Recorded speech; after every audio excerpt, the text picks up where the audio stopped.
the new lawsuit filed against Deshaun Watson. When I first heard about it, I thought, oh no, there's an allegation against him for something that's happened since he's come to Cleveland. As it turns out, this is an incident that allegedly occurred October 10 of 2020.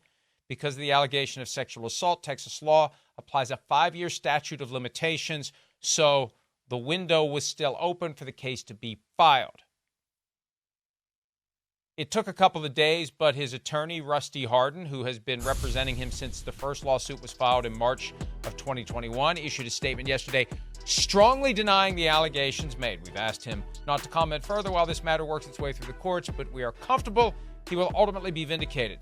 We will be ready to defend this case in court at the appropriate time, but we don't intend to conduct our defense in the media. We'd ask that people be patient while the legal process runs its course. In the meantime, Deshaun is going to focus his energy and concentration on football. And that is predictable. That is what I would advise a client to do. We have a process for working this out. The civil justice system. There will be a court date.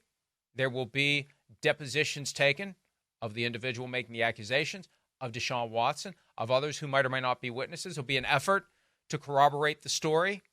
Was he even there that day? Can you put together a timeline to put him in that apartment? How believable is the accuser? How believable is he? That will be for a jury to ultimately decide. One jury might view it differently than another jury. That's just the way it works. But until we get there, there's nothing to be gained by saying anything about it. Let's just move forward. Easier said than done, especially when Deshaun Watson yesterday had his weekly press conference and he was asked a few questions in creative ways to try to get him to talk about it. Here's just some of what Watson had to say, specifically as it relates to his thoughts on the statement that was issued by his lawyer on Wednesday. The statement is the response that, we talked about, and, everything that he put in that statement is exactly what, how I'm feeling and what we're going, through this process with. How do you not let this become a distraction as you prepare for Jacksonville?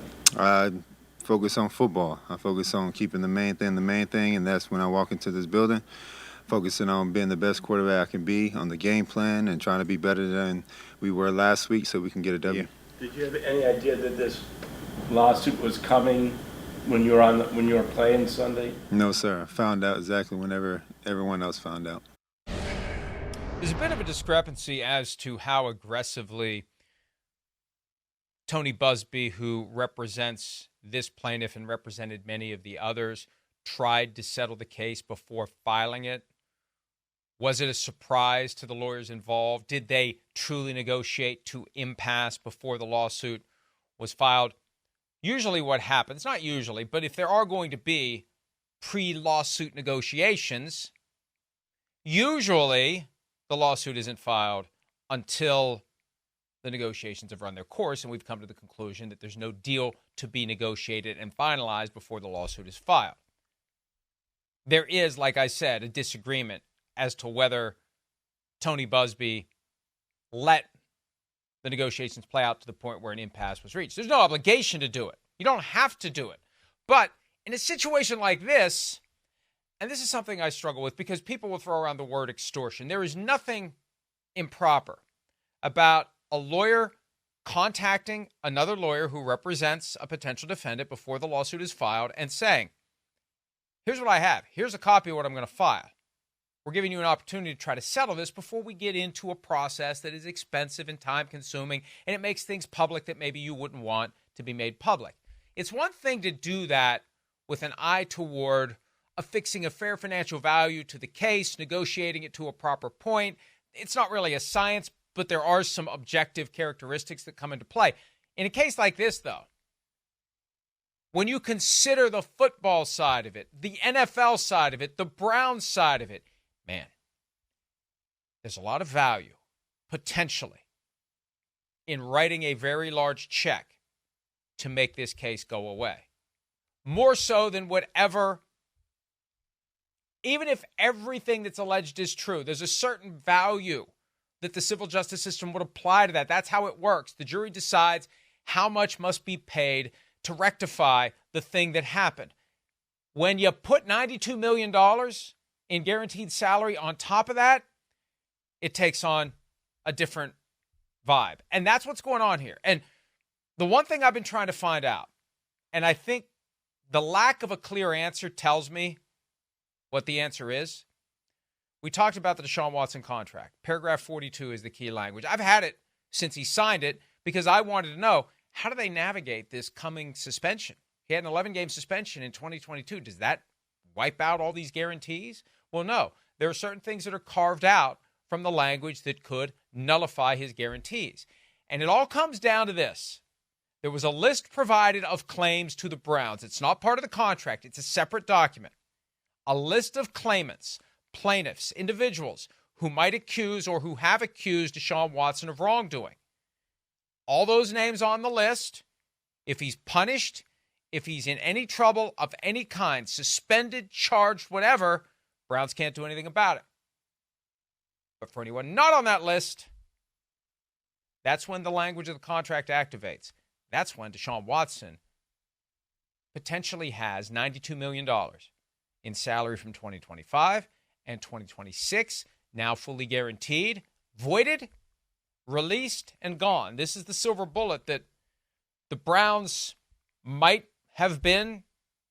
I know Browns fans are hoping for it. They'd like to get out from under this contract. So that adds extra value to the settlement before the lawsuit is filed. It adds extra value now because, folks, the NFL's investigation goes nowhere without the cooperation of the accuser. Nowhere. And it's perfectly appropriate for Deshaun Watson to reach an agreement with the accuser, part of which is she agrees in exchange for the money that she would get as part of this arm's length contractual negotiation. She's not talking to anybody about this without being subpoenaed. Well, you know what? The NFL has no power to subpoena her. That's the biggest flaw in the NFL's in-house justice system. You can't force people who aren't employed by the NFL or one of the teams to talk. So, look, from a business standpoint, setting aside, I mean, if what he did is true, it's horrific, and there should be a consequence. And maybe the plaintiff here, the attitude is, I'm not settling for anything. I want the world to know about this. I want justice in a court of law, and that's her right if she chooses to do it. But from Watson's perspective, when you got $92 million tied up in this, and you're going to spend money on top of that to defend yourself, and you don't know what's going to happen when it goes to trial, this is the time to make a smart business decision. It's a business decision. The entire civil justice system sets up a series of potential business decisions. The business decision is, we need to resolve this to the satisfaction of the accuser. We need, as part of that, even if we have to pay extra, we need a commitment. She's not going to cooperate. She's not going to talk. She's not going to do anything because the entire NFL internal process short circuits if that happens. And that's just the way it is. That is legal analysis of the situation. It's not right or wrong. It's just the way it is, and it's the way things work. So we'll see how that plays out because one of the things I'm trying to find out, I've been trying to find out two things in the past day or so. Number one, is this accuser on that list? I have a feeling she's not on that list, which allows the Browns to potentially, based upon whether or not he's suspended, and there's language in there, they can get into a big legal fight. If he's not suspended, they can still try to invalidate the guarantees. I think it would be a big legal fight with the union if they did. The easier path is he gets suspended, you avoid the guarantees, and you move on. The other question is, will she cooperate with the NFL? Because I remember from some of the press conferences that were done 3 years ago when Tony Busby was representing more than 20 of these individuals, there was some concern, some hesitation about how the league's investigators were treating these individuals when questioning them. So, will she cooperate with the league? And is this name on the list of exempt claims that would not jeopardize the $92 million? And again, this is coming at it from a legal and business perspective, and ultimately you got a lot of Browns fans. And it's just reality. I'm not saying it's right or wrong. I'm just trying to give you the reality of the situation. There's a lot of Browns fans hoping they can find their way out of this contract. And you just wonder, what do the Browns really want in all this? Do they want to have a way to get out from under the remaining 2 years of the contract? And I don't think you have a final decision on that until you play the next 16 games of the 2024 regular season. How healthy is he? How effective is he? And I'm not going to make broad brush proclamations about where Deshaun Watson should be in the future based upon one game against a defense that looked pretty damn good.